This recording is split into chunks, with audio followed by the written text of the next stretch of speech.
అందుకని ఏం చేద్దాం నిషి?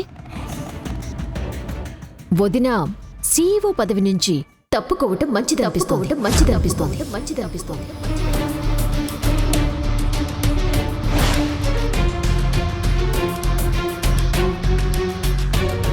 వాట్?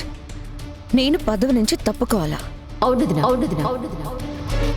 ఇన్ని రోజులు మీరు ఆ కుర్చీలో కూర్చుందే మీరు తప్ప ఇంకెవ్వరూ ఈ కంపెనీస్ ని నడిపించలేరు అనే కదా. ఇప్పుడు ఆ పని చేయటం మీ వల్ల కూడా అవడం లేదు. అవునమ్మి, కొన్ని దినాల నుంచి నువ్వేం చేద్దాం అనుకుంటా ఉండావో అది నువ్వు చేయలేకపోతా ఉండావు. ముందు కౌశికి అయితే పట్టుబట్టి మరీ చెయ్యాలనుకునే పని చేసేది. ఇన్ని ఇయర్స్ నుంచి ఒక్కదానివే పనిచేస్తున్నావు కదక్క.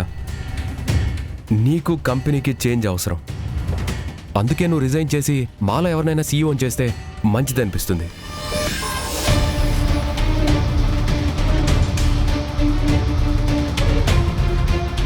నాకు గుర్తున్నంత వరకు మీ అందరి మంచి చెడులు కూడా నేనే చూసేదాన్ని.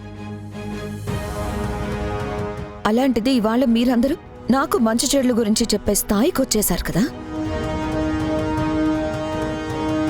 మన కంపెనీ లిస్ట్ కూడా నీకు సరిగ్గా తెలీదు. అలాంటిది మన కంపెనీకి సీఈఓ ఎవరైతే సరిగ్గా ఉంటుందో అని నువ్వు చెప్తున్నావా?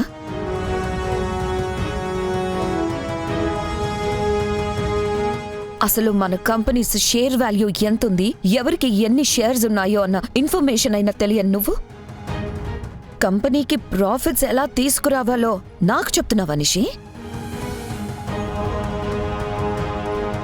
వయసులో పెద్దవరపిన్ని, మిమ్మల్ని ఏమనలేను. కానీ సీఈఓ కుర్చీలో కూర్చునే అర్హత నాకు లేదు అని నేను ఫీల్ అయిన రోజు మీరెవరూ చెప్పాల్సిన అవసరం లేదు. నేనే కిందకు దిగిపోతాను.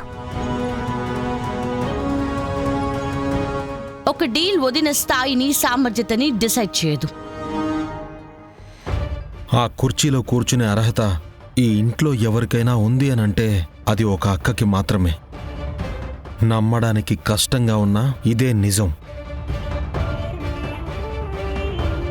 అయినా మీకు కంపెనీకి ఏం కాదు, కాకుండా వదిన చూసుకుంటారు. సో మీరేం టెన్షన్ పడకండి. ఉన్నమాట అంటే ఉడికెక్కువ అన్నట్టు. నిజం చెప్తే ఏంది, అందరు అట్టలేస్తా ఉండారు. మీరు సీఈఓ చైర్లో కూర్చోటానికి అన్ఫిట్ వదినా. నిషిక, కౌశికి అర్హత గురించి మాట్లాడే స్థాయి కాదు నీది. ఒక్క నిమిషం బాబాయ్. డీల్ పోయిందని ఎవరన్నారు?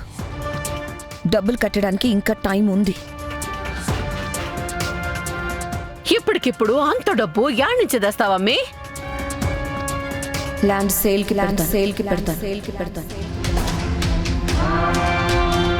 టైంలోపు డబ్బులు కట్టి డీల్ సక్సెస్ చేయకపోతే మీరన్నట్టు సీఈఓ పదవికి రిజైన్ చేస్తాను. అంతేకాదు, మీరు కోరుకున్నట్టు కంపెనీలో 55% షేర్స్ని మీ పేరు మీదకి రాసి